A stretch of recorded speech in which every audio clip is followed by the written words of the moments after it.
So now for the first time ever, we're conducting an interview in English, because normally it's in Dutch, but for the first time ever, we're doing it in English.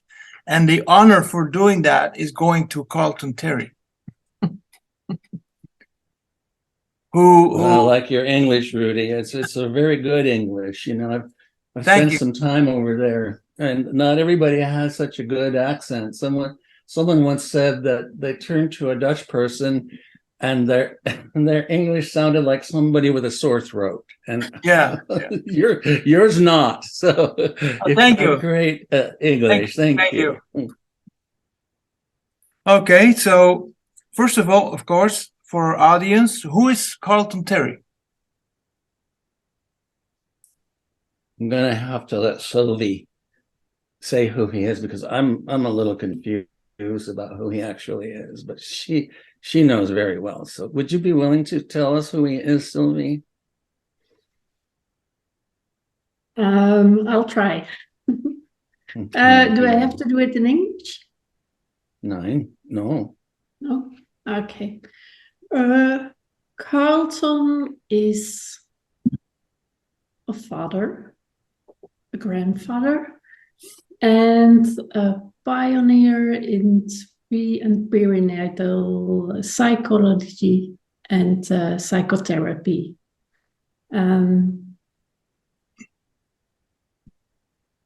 Karlton heeft veel trainingen gegeven in Duitsland, Europa, Amerika, betreffende pre- en perinatale psychotherapie. En hij is pionier in dat werkveld. Hij heeft heel veel werk verricht in onderzoek en in het naar buiten brengen en het kenbaar maken van het pre- en perinatale werkveld, waarvoor we heel dankbaar zijn. Hij heeft daar wel een lans gebroken, denk ik, naar onze visie en onze manier van kijken naar baby's, naar het belang van de pre- en perinatale periode, naar het belang van de periode in de moederschoot en de ervaringen die baby's opdoen in de periode in de moederschoot, maar ook tijdens een geboorteproces. En ook die geboortereis is een enorm belangrijke fase die grote imprints nalaat, die Karlton heeft geanalyseerd en ons een stukje leert hoe we die kunnen lezen bij kinderen en ook hoe dat we dan op een helende manier daarmee om kunnen gaan. Okay. So can we say, Karlton, that you're also a pioneer? Yeah, no, you can definitely say that. It's been very lonely out here, but I have, in fact, I won an award last month. Oh. Wow. I'm the pioneer. Yes. I'm the pioneer. I won the David Chamberlain Award. Yeah. And I'm the pioneer for the person who most advocates for the safety, health, and well-being of the born and unborn child. Fantastic. And so I train a lot of therapists, and I train a lot of therapists from different disciplines, like psychotherapists or lactation specialists or midwives or OBGYN doctors or craniosacral people or osteopaths. Everybody who works with a baby needs to know what we've discovered. And so that's my job, is to share that now, so that the work is so much more precise and deep and compassionate. Of course, yes. And how does it feel to be out there in the front? Lonely. So I understood that there was a gentleman who inspired you a lot. That was William Emerson. Yeah. So did he play a role in you becoming a pioneer? Oh yeah, he was a pioneer. He was a huge pioneer. Uh-huh. And I studied with him for years. We became best friends. It was wonderful finally to have a colleague, who together we were pioneering. Yeah.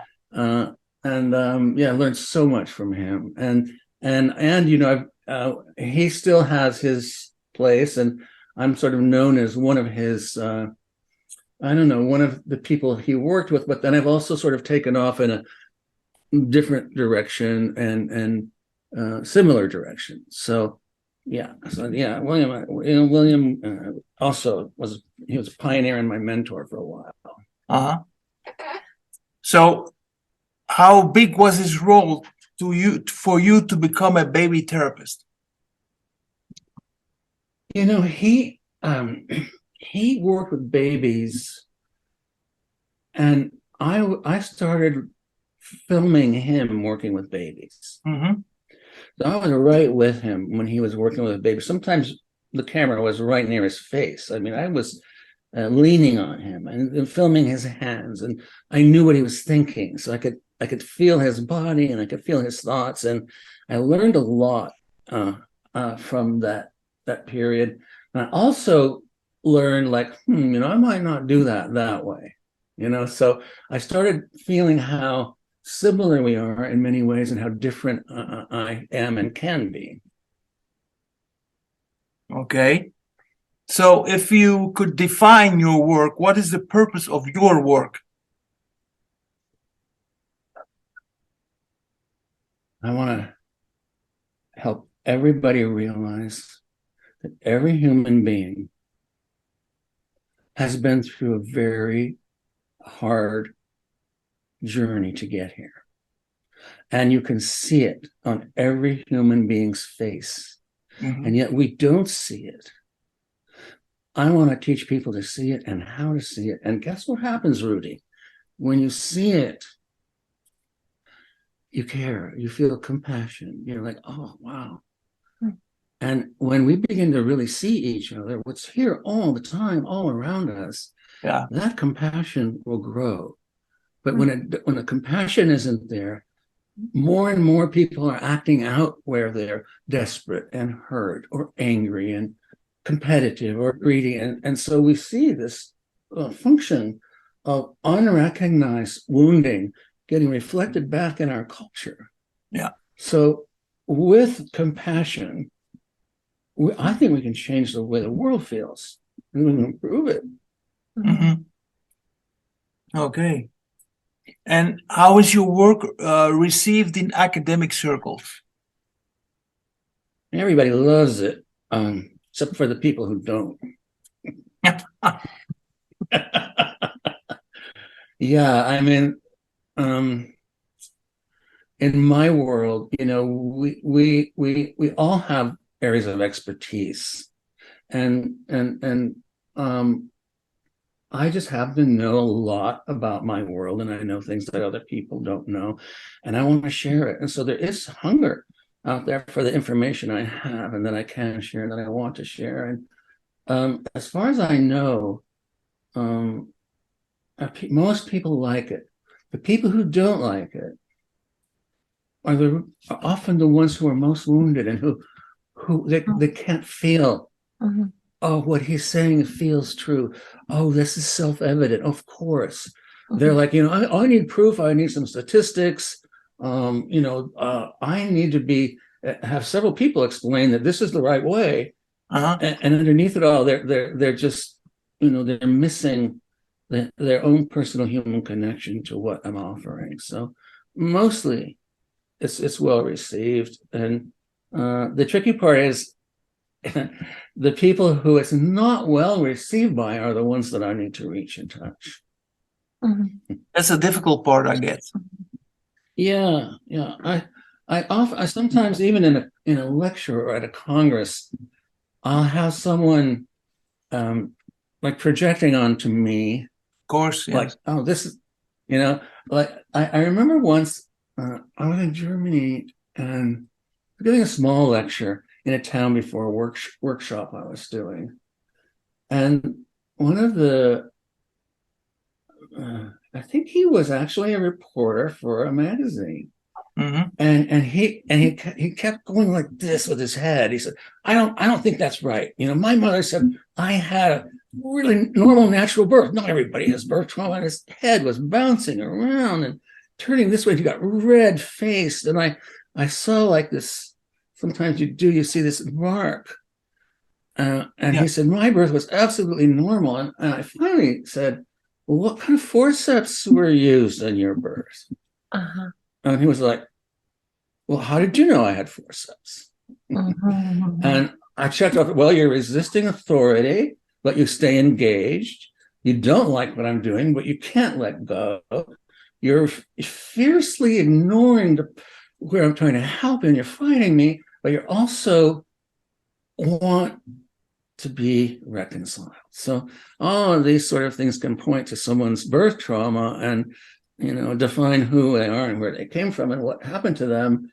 And after that, he just kind of melted and he was like, oh, okay. When he realized I'm not the forceps anymore. I'm trying to help him because he had forceps. Exactly. Yes.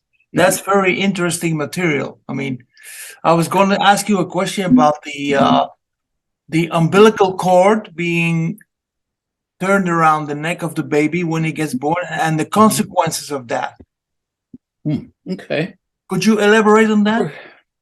Yeah, Rudy. First of all, it's important to know that nearly 1/3 of babies have the cord around their neck or around a leg or around a shoulder, 1/3. Right. Mm-hmm. And it doesn't always interfere with the birth. And when the baby's being born and there's a cord there, a skilled professional gets the cord off immediately and the birth keeps going. And sometimes nobody even knows there was a cord. It doesn't get talked about. But first of all, the first part of the answer is yes, the cord is an issue and in many more cases than most people realize. Now, one thing the cord can do during the birth, if it's around the neck, especially if it's a short cord, is it could hold you back. So if my birth is about trying to move forward and hold back and come out, and when I'm born and I grow up, and I may always feel held back. It may be time for me to show up. It may be time for me to be on time, and I'm like, I can't get there. I got to do this. I got to do that. I don't have enough breath. Before I go, I need to get something to eat. I can't express myself. I don't have enough air. I can't finish my project. I'm tired all the time, and that's one sort of way that cord gets played out. But you have to understand that even though it's a cord issue and it happened at birth, and it happened at a certain time and place in birth, everybody's different. So there are categories like the one I just mentioned of being stuck and held back and tired and out of oxygen. But within that, there are endless subcategories as how each person dealt with it. Did they relax and let go? Did they get pulled out by someone else? Did they force their way out? So there are all these different components in a chain that create endless possibilities. And if you track the chain down for that person, you can really help them a lot. So would you consider that an imprint? Oh, yeah. It's huge, Rudy, because during the birth, there's so many connections are being made in the brain. I don't know if you know this, but the few weeks before birth, during the moments during birth and the few weeks after birth, we make more neural connections in the brain than any other time in life. I mean, we have to get ready to breathe. We have to get ready to eat. We have to get ready to do all these things. So the brain is alive to make neural connections. It's charged. It's ready. It's got the juices there, the soups, the molecules of, different feelings and different, components of molecules about, is this information? Is this trauma? Is this good? Is this bad? And on top of that, if there's trauma, and at some point there is trauma, I'm not saying the whole birth is traumatic, but we all have a trauma, at least one or more in our birth at some point. So what happens, not only is the brain in a rapid process of making tons of connections, trauma memories create harder, thicker, more dense neural connections than any other experience, including love or beauty. And probably like a survival mechanism that trauma really imprints and programs you. So yeah, the brain gets intensely programmed because it's at an active state of forming connections, but also because trauma connections get created much more easily, and they constantly throughout the brain, and they're much more dense and thick and harder to deal with and let go of than other connections.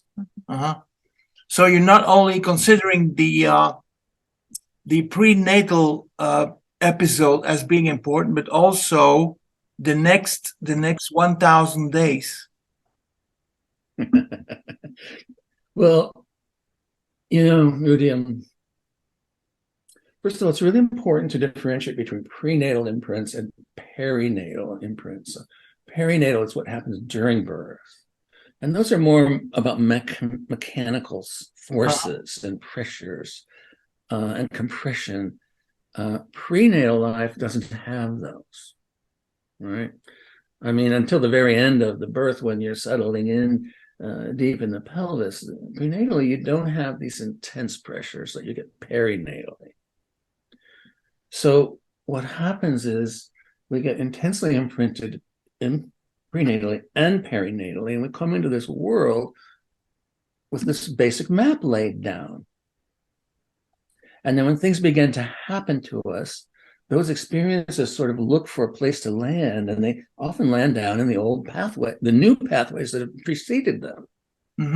So the pathways can get denser and thicker, and the more, they have that saying, the more you fire together, and the more you wire together.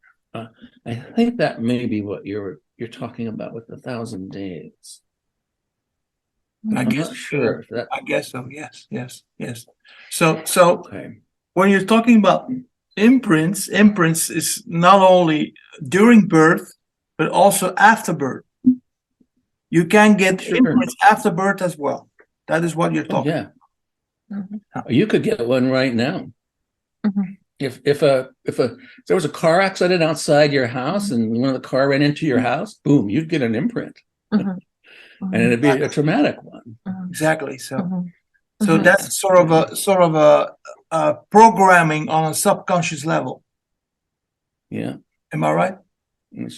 And a lot of people experience consequences of that. And they're not always aware where does it come from. Usually they're not, or if they are, they're semi-aware. Yeah. So how can you discover that? How can a human being discover what kind of imprints that he has? Well, I recently kind of invented a new form of therapy that helps anybody see what happened to them during their birth. And if you see what happened during your birth, you begin to understand how you were imprinted and how those imprints have affected you, and how your belief systems and your self-esteem sometimes and your behavior patterns were formed. So how can you have people see it is you can show them right on their face, this happened to you during birth. And it happens on the face. So it's why not on the face? It's not by face? Yeah, and it's not by doing only hypnose, or that you bring people in hypnose to go back when they were in the womb. And no, it's we really, can do that. But now with this new therapy I've made, we just do it as two adults in a room talking together, and we stay in normal social connection. You see what happened to you here, and here, and oh yeah, I get that, I see that, because Magdalena, the face is made up of has 14 bones. Mhm. 14. I mean, up here I have 2. Back here I have 1 bone. And these bones are tiny. And they're not ossified. They're not fully ossified. They're soft during birth. So we have also 42 muscles in the face. So when we go through pressures and we get compressions, it affects the face and changes the symmetry that was in place as a prenate. Prenatally, we develop symmetrically. We have 2 arms, 2 eyes, 2 ears, but the forces of mechanical pressures during birth shift this around. And when you show someone how it's shifted around in them, their eyes open and they go, wow, I see that. That's why this eye is smaller than this eye. Wow. That's why I like to, when I go skiing, I can turn left, but it's hard for me to turn right for some reason. I mean, all the patterns that we see from birth begin to get recognized by the place where they were imprinted to begin with. And you can show that to a person without getting into emotional regressions or hypnosis or anything. Okay. Like Wow. reading a map. Wow. So you also can see on our faces already what was happening in our birth. Yeah. I can look at you and I can tell what side you were lying on when you were born. I can tell when you started to turn, how deep in the pelvis you were, when you tried to turn, how many times you tried to turn, if you came back and then started again, where it hurt the most, where you got the most scared. You can see it's all written in the face. It's pretty easy, actually, once you start doing it. Yeah. Wow. That's really fantastic. Would you go so far as saying that the imprints of the mother play a role during the birth of the child?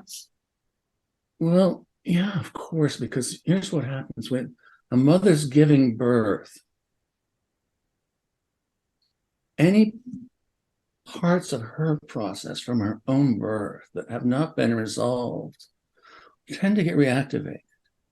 So if her mother was fearful and she was fearful when she was born, and when it's time for her to give birth, it's very likely that this almost irrational fear is already there, even though nothing's happened yet. You see?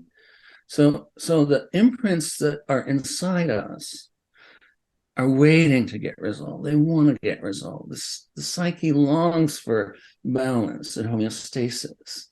And so the parts of us that have been imprinted and have become implicit memory often come up for attention when the mother's giving birth to her own child. And it's great if you can work on her birth before she gives birth, because a lot of the things that come up can just go away and smoother, easier birth. So when you want to become a mother, it would be good that she is first is going to clean or clean up the imprints. The imprints of our own. Yeah. The family pattern that's coming back. It's a little bit like many people are now busy with becoming aware that everything that's happening around us, it also has to do with our imprints, with our traumas. And that it's so important that every adult is cleaning up his traumas for the children, because even when they're already a little bit older, we are giving it, they absorb it. There's absorbed the feelings of the emotions and the traumas from the parents. They do. So wow. So it's great to clean it up if you can. Do your best to clean it up, and then the environment has less troubles or emotional toxicity, or even like now we know clean it up means, well, don't drink alcohol when you're pregnant, don't smoke cigarette, clean it up in that way. But we also have emotional content that can be harsh or troublesome, and we want to clean that up too. Whoa, so there's many work to do, because I don't know if every mother who is becoming pregnant, that she is the whole 9 months glad and happy and quiet and easy. I think most young it's difficult for them to remain in a harmonious state during pregnancy. Yeah.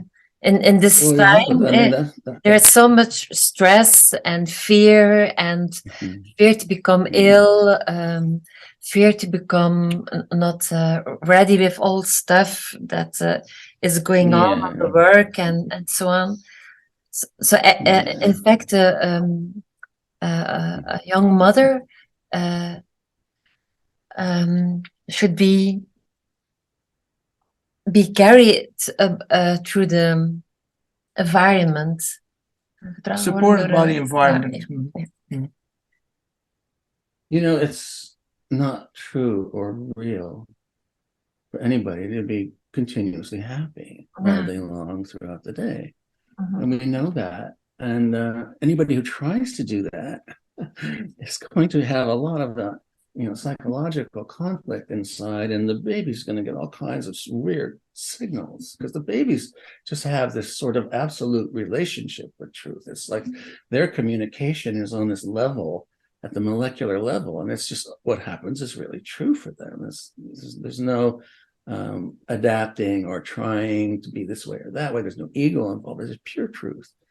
And so what we tell mothers is look, talk about your feelings. If you have a fight with your husband and you're really mad, and then the husband slams the door and goes down to the local pub, and you say to your baby, you go, whoa, mommy just had I'm so pissed off at your father. I'm really mad right now. But those are my feelings, sweetie. And you don't have to hold them. Just let them flow through you. Come back to me. You don't have to take care of me, but that's how mad. That's how you feel when you're mad at your husband. And I'm mad. But you don't have to be mad. I just want you to know that was mad. And then, maybe she's sad and she cries, and then the husband comes home and he's sad and he cries, and she says, honey, I'm so sorry, I didn't mean to. And he's like, all I've been doing is thinking about you, and I didn't even want to drink my beer, I just wanted to come home. And inside she's going, oh baby, this is love, this is reconciliation, this is the good stuff, soak it up. You see, so by acknowledging the truth of a feeling, you're creating sacred harmony with the experience of the baby. But if you go, oh, honey, it's okay, no problem, nothing to worry about, have this fake smile in your molecular system, the baby's going to go, what? Boing. This was this way, but mom's trying to smile, and it tears apart the experience.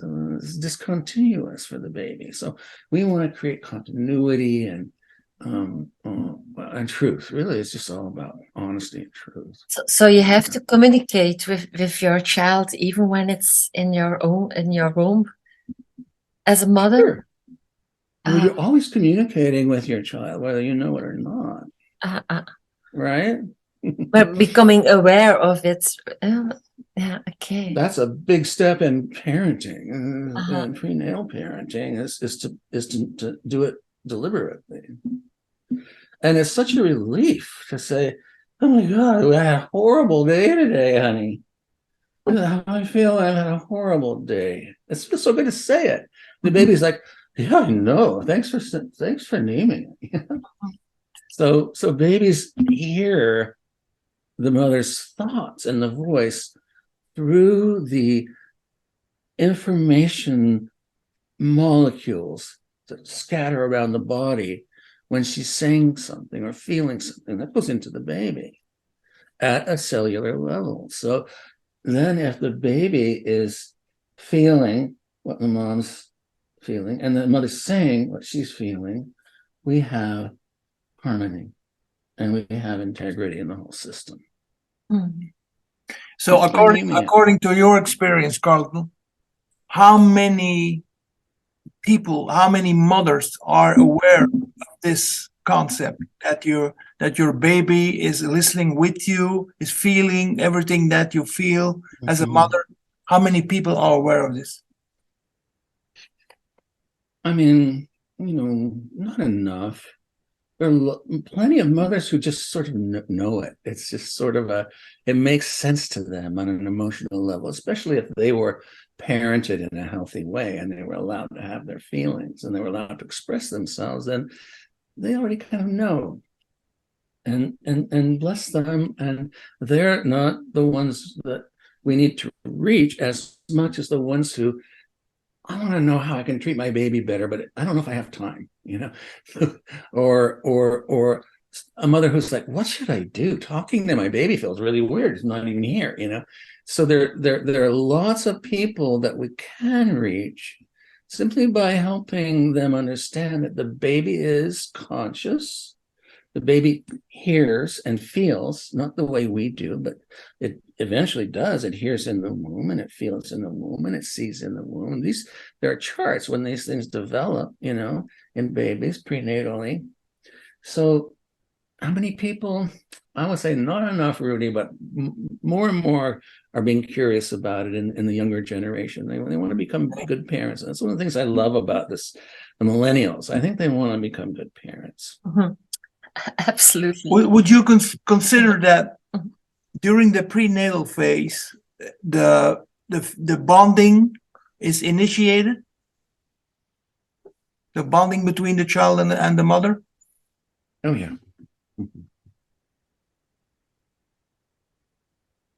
So it's not about leaving the baby after the birth with the mother or creating distance between the baby and the mother that plays a role, but the bonding phase is started in the prenatal phase. Oh, definitely. And if you look at some people who do conscious prenatal parenting, there's if you look deeper into it, there are other categories of very, very conscious prenatal parenting.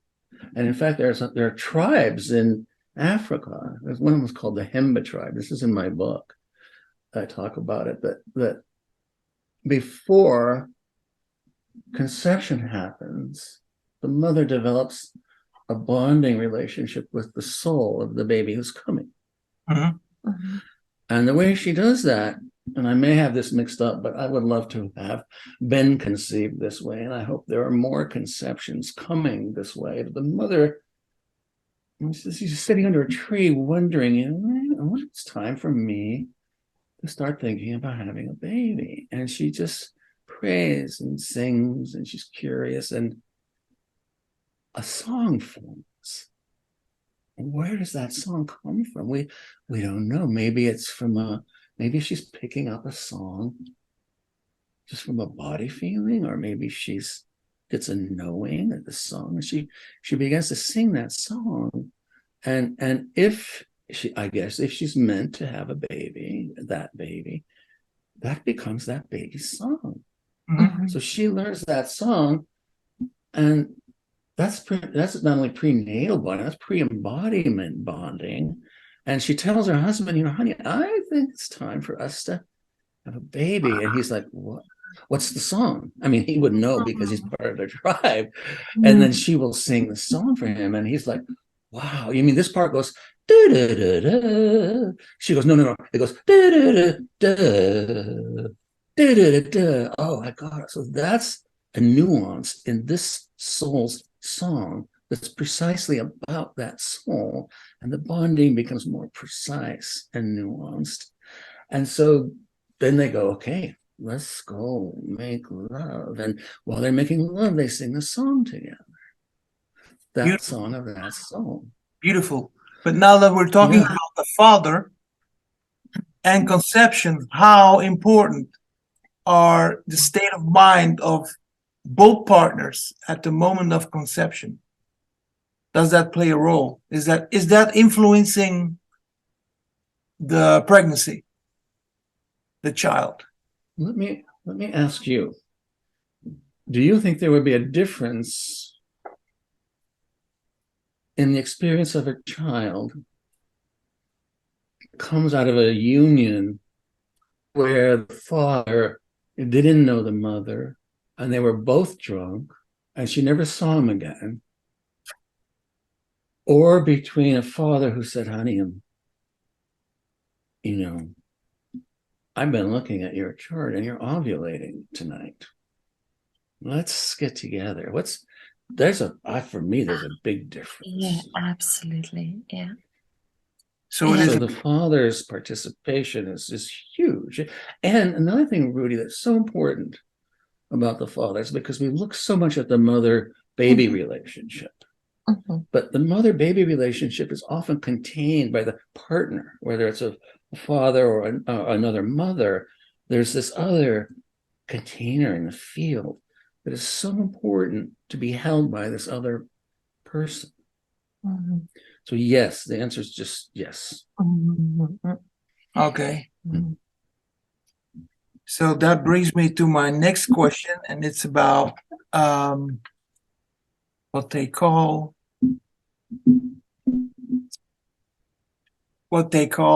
surrogate mothers.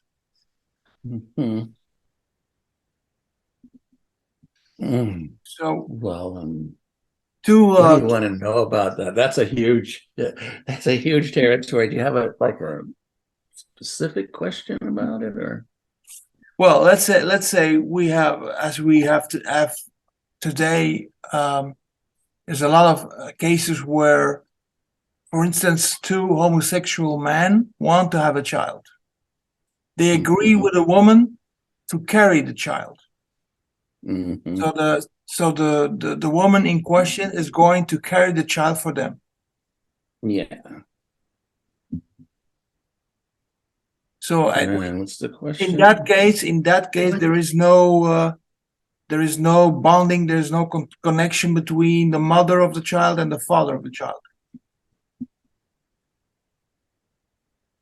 It depends on the way that the fathers who want to have a surrogate woman bear their child, how they set it up. I mean, if it was me, I would ask her to live next door to us, and we would invite her for dinner all the time, and we would give her a good diet, and we would make sure she's happy in her life, and we would talk to the baby and talk to her. Some kind of connection, create some kind of connection. You create a human connection. If you have a surrogate, you're already going to lose human connectivity when you're born. Right? You lose it. So anything you can do to bridge that loss will be healing, and it will give you, again, continuity. Yeah. So if the baby loses its biological mother after birth, at least the father's whose voices were there is still there for them. The father's cooking that the baby's mother smelled and ate and digested, and the food from that cooking that went into the baby's system is still there for the baby when the baby is with the fathers. So these bridging experiences make a huge difference in the stability and just the general well-being of a baby who's had a surrogate mother. Yeah, I also was going to ask you about the birth mask reveal, BMR. Yeah. That's the system that I've developed to share with people to see what happened to them during their birth, or what happened to their baby during their birth. So we use a photograph, and we show the photograph. Let's say you, Rudy, wanted to have a BMR done. So I would take a picture. We would take a picture of you. Now, I mean, if we're lucky, we would get a picture of you as a newborn, also a 3-month-old, and a toddler, and maybe a 7-year-old boy, but we would get pictures of your faces from those different ages. And then we look together at it. And I would say, what do you notice here? Is this part of your face this way or that way? And you go, oh, it's this way. And I'm like, yes, that's what it looks like to me too. So I'm asking you, is this part of your face that way and or that way or that way? And you would go, whoa, that way. Me too, definitely that way. So I bring your attention to your own face, these and the things that have happened to it, that you begin to choose yourself and identify yourself. And then when you tell me, and if I agree, I mean, if I don't agree, then there's a different protocol, but usually, we agree because it's actually pretty obvious for everybody. Then I make a drawing. We make a mark with an arrow, maybe some words. And then we look at anatomy and pictures of other faces and what's underlying the bones on this side, for example. And then we come back to the face of you or your baby. And we say, okay, let's put an arrow there because something pushed in there. And eventually we have a map of everything not everything, many important things that happened to your face during your birth. And of course, corresponding with each one of these events whose traces are left behind, it's a little bit like archaeology, each one of them had an effect on the brain and the psyche and the soul. So we can take a map of the face and then begin to understand how the brain was imprinted. So we also get a little bit of a map of the brain and the implicit memories that are held in the brain and in the cells of the body. Mm-hmm. And so by looking at a picture and by being invited to tell the practitioner, the BMR practitioner, what you see, you actually make the map yourself. That we draw it for you, and then at the end of the session, you see what you went through during your birth. And guess what? You have usually more compassion for yourself, and you understand yourself better. Mm-hmm, mm-hmm, mm-hmm. And that's what BMRs do. It's just basically like, hello, we're taking the lens away, and you get to see clearly what happened to you. Mm-hmm. Yes. So that's the story with the reporter, right? That you were talking about earlier. Yeah, that's the reveal. We actually reveal what happened to you. It's been there all the time, but you haven't seen it. So we reveal it to you. Interesting. Mm-hmm. And you train people in doing the same thing? Yeah. Okay. Yeah, Sylvie is helping us spread this in your area of the world because there are a lot of people who are getting curious about birth imprints and how does birth imprints work and how do we see birth imprints. And so the BMR is just a tool, but it's a very therapeutic tool.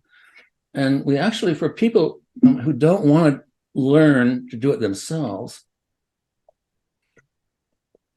we still train them how to read a BMR, but we have a BMR studio. So if you were an osteopath, mm-hmm. and you had a new client, you could take a picture of your client's face, send it to us, and then we will do the BMR map for you and send it back. And it's like a doctor getting an X-ray, mm-hmm. Right. Or a neurosurgeon getting an MRI. So we send it back, and then the osteopath has this picture, and he can go right away into some very efficient process without having to try several things over a period of different sessions. So, and you can do this already from when a child is 4, 5, 6 years old. You can always do this. Yeah, and we do it with brand new babies.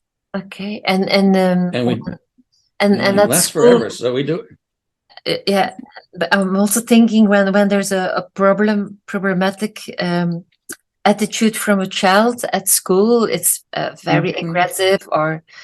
Then I know already now that's very important to look what is happening in the family if Yeah. because when the father or the mother is very much angry, then the child is also going to be angry and to show that to the others, to the other people around him. But I was curious now, could it also be that this aggressive behavior, if we want to know what is really the imprint of it, that we have, that we can do then a BMR test for that child, or Yeah, definitely. yeah, okay. Mm-hmm. And then you can help the child, or by becoming aware as a parent, and the child is becoming aware that it can transform, or something like that. Definitely. Yeah, Definitely. Okay. I can explain. Let's say a child is pushy and almost violent during transition. So it's the bell rings, it's time to go outside and play, and the child's pushing other people out of the way to get outside. Mm-hmm. Well, why? Why is he so pushy? Mm-hmm. He's so pushy because something has activated an implicit memory that says, you're in trouble, you better get out of there fast. Mm-hmm. Right? Mm-hmm. So he, the child, really feels present moment danger, as if he were in the situation that caused it. Yeah. And this is the thing about implicit memories. When you have an implicit memory rise up in you, you feel like it's actually happening now in the present moment. Mm-hmm. And that's why people often are overreacting or not reacting appropriately in the situations, because their implicit memory is what's making them get worried or scared or mad. And so when we realize, Jonathan is pushy because, say, for example, he got Pitocin, got too much Pitocin pushing him at his birth, and it might have created a real desperation in him that he's actually could really get into trouble and really get hurt if he doesn't get out there quick. Mm-hmm. So he's reacting to an implicit memory that's inside. He's not a mean boy. He doesn't want to hurt anybody. He just literally feels in trouble and has to react to it. So when we can show the parents what happened and why your baby's acting like that, we begin to give compassion to him, and we explain, to him, oh, honey, you look like you're really desperate right now. You must be feeling really anxious. You need to get outside. Okay, go ahead, get outside. There, do you feel better? So rather than say, stop, you're bad, what you're doing is bad, we say, you're doing this. You see, you're doing this. And I wonder why. I wonder what the reason. Oh, man, you look so worried. You look so scared. And the little boy said, yeah, I got to get outside. Mm-hmm. So you get to the bottom of these deep issues that created, this is a behavior pattern, right? You get to the bottom of it much faster when you can look at a picture of a person that, when there's direct arrows as to what happened and caused it. Mm-hmm. So that's then the blueprint, as it were. The blueprint. Yep. In doing the research for this interview, I stumbled upon orgastic natural birth. Are you familiar with that? Sure. Yeah. I've had people in my workshops who have had orgasms giving birth. Yeah. Is that the most ideal birth? For whom? For both, I think. For the mother. Well, let's say for the mother, probably. Yeah. I mean, for the child, so much depends.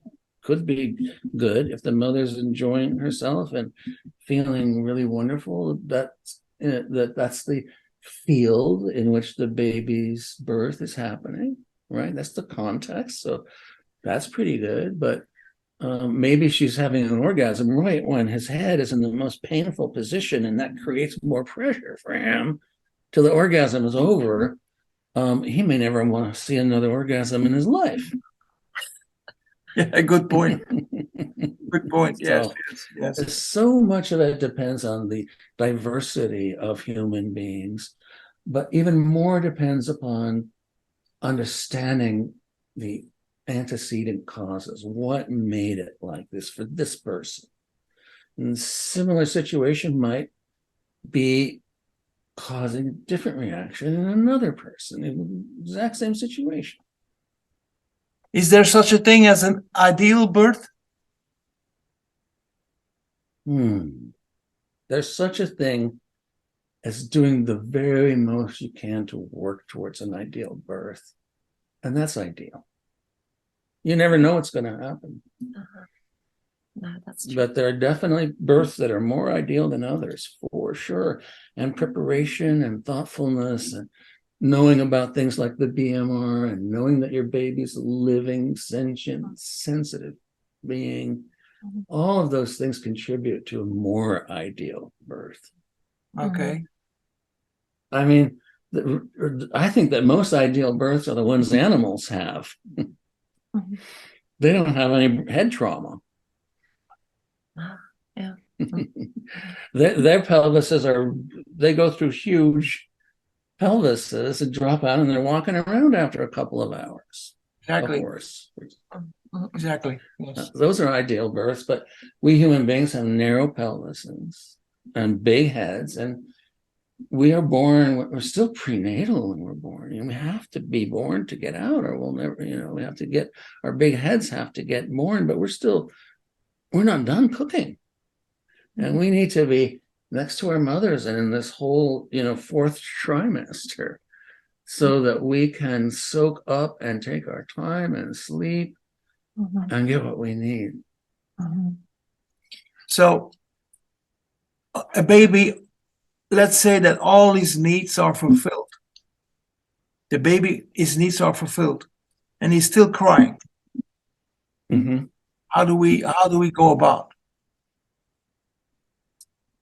Well, this is such an important point, Rudy, because this is what drives parents nuts. Wait, he's been fed, he's been burped, his diapers are clean, he had a nap, he's not too cold, he's not too warm, he's still crying. What? That's when we know that it's a memory cry from an implicit memory.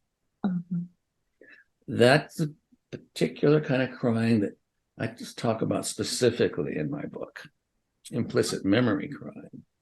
And some people call it colic. It's persistent, unexplained crying. And what book is that, Karlton?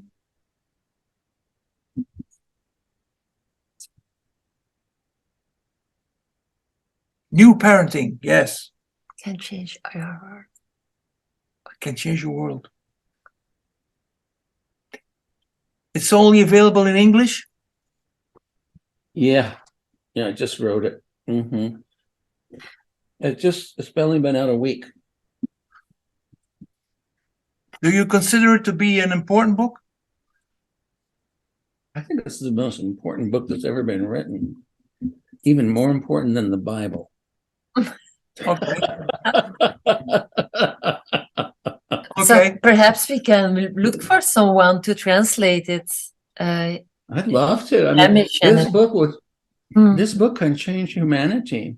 Okay. And we can move into compassionate understanding of everybody else in the world. So I wrote this book to try to help change the world. I can't fix hunger. I can't fix racism. I can't fix what's happening to the earth. But I can say, hey, this is how human beings are. This is what we need. And if we give that to these people who are coming, and Magdalena, they're right here. Yep, they're right absolutely. Everywhere around us. People are coming. I know. Yep. And if those who come are given what they need in terms of compassion, they will change the world. They will feel safe. They won't have to fight. They won't have to take anything from anybody. Absolutely. So my book is really about creating compassion here on earth. mhm. The But connection, it's the connection I'm between actually between everyone, that we become aware that everyone is in fact one, and that we are all brothers and sisters, and all that stuff. When you have yes. when you are imprinted with love and Compassion. compassion and maying be authentic. Say yes. Authentic, yeah. Yeah, and we can manifest that, Magdalena. Yeah. You see, so it looks like a parenting book. It looks like I've written this book to help parents. But I'm actually writing this book for these guys who are coming to change the world. You see? That's who the boss is, and that's who the book is for. And that is why we are doing Pure Child too. This is the same. I know. God bless you. I Same, feel it. same. It's so really beautiful the what same. you're doing. Yeah. So that adults become aware that the children are so important because they are bringing such a high level of new Understanding. Yeah. I mean, they're bringing divinity. They're coming from where we all come from, probably, where we're all going back to, and they're still close to it. Yes. So we need to listen to them and understand them. Yes. And learn from them, not the other way around. We have it backwards in our culture. They are our teachers, and they are coming to show us what's going wrong. By doing their behavior, we can become aware. Now in this time, it's going so bad with the children at school, at the crashes, at Crashes, daycare centers. Yeah. And they're crying now for, look at us. We are showing you it's going not good like this. We have to change. We have back to follow our heart, to become connected with our heart, with our insensi from who we are. Because they are already, we are forgotten it.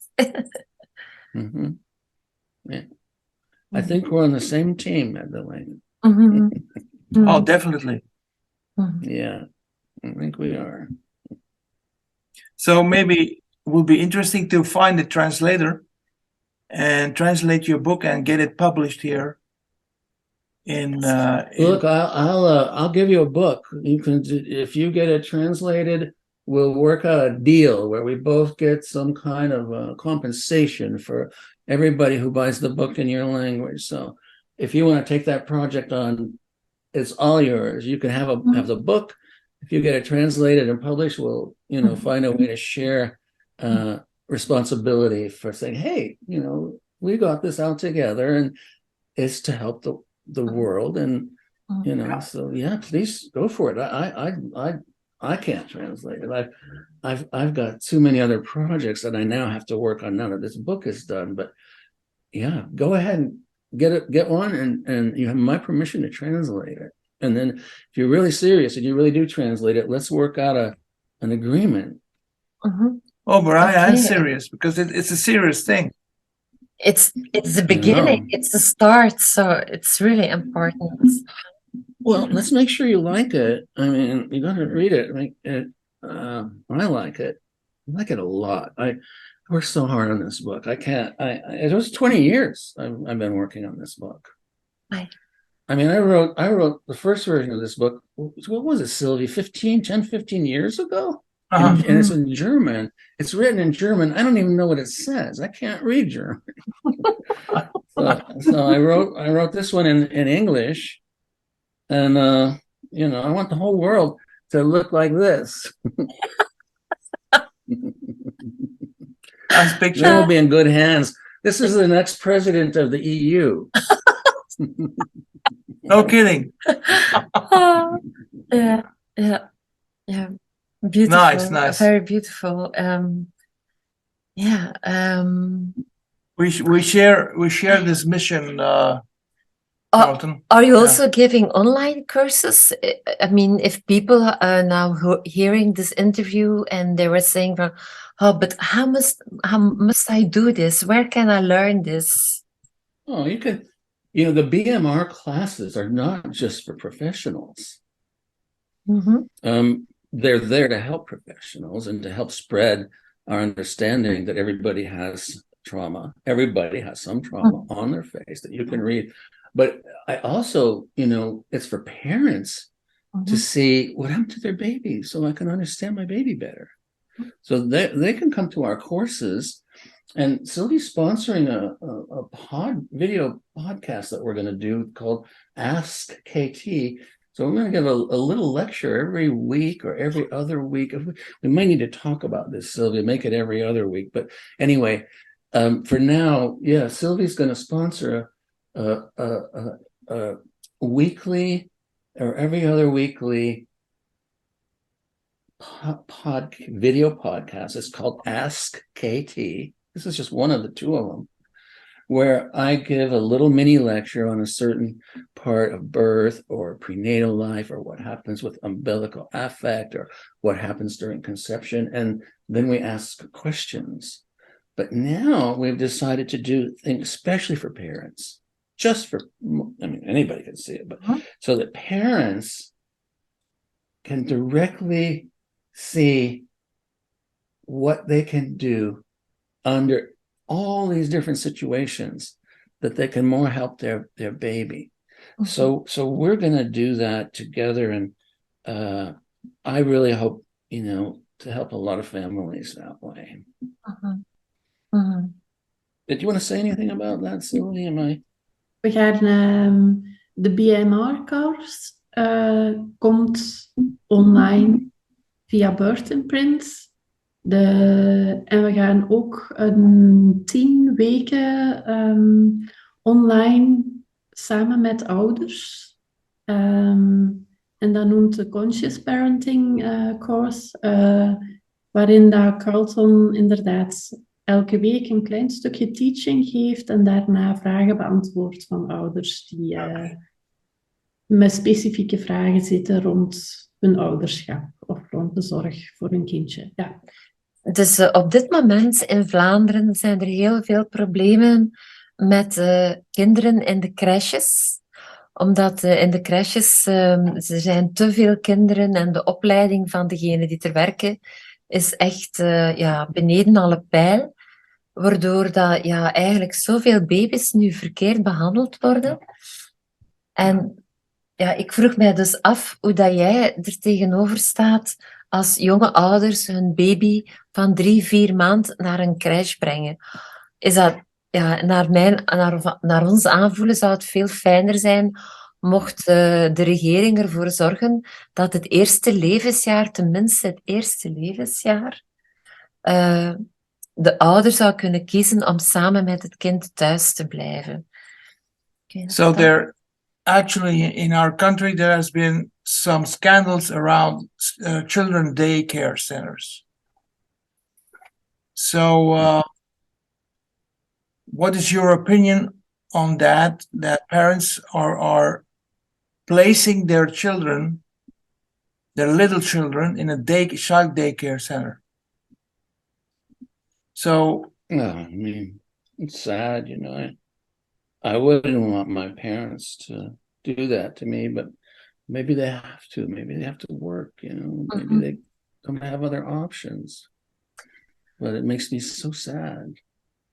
I want to be at home with my family and my puppy and my...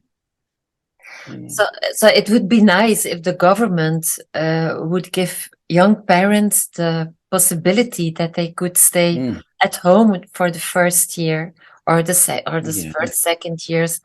So like many countries in the north part of Europe. Yeah, I know. I totally support that.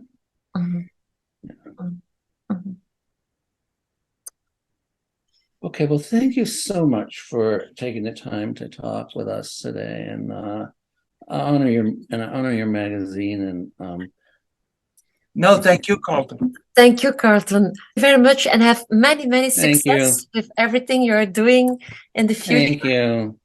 Yes, we'll Thank stay in you. touch. We'll stay in And touch, a Karlton. big hug from Well- here. Thank you. I hope to see you again. Okay. I hope to see you. Bye-bye. Bye-bye, Sylvie. Sylvie, Thank you. bye-bye. Bye. Bye, Sylvie.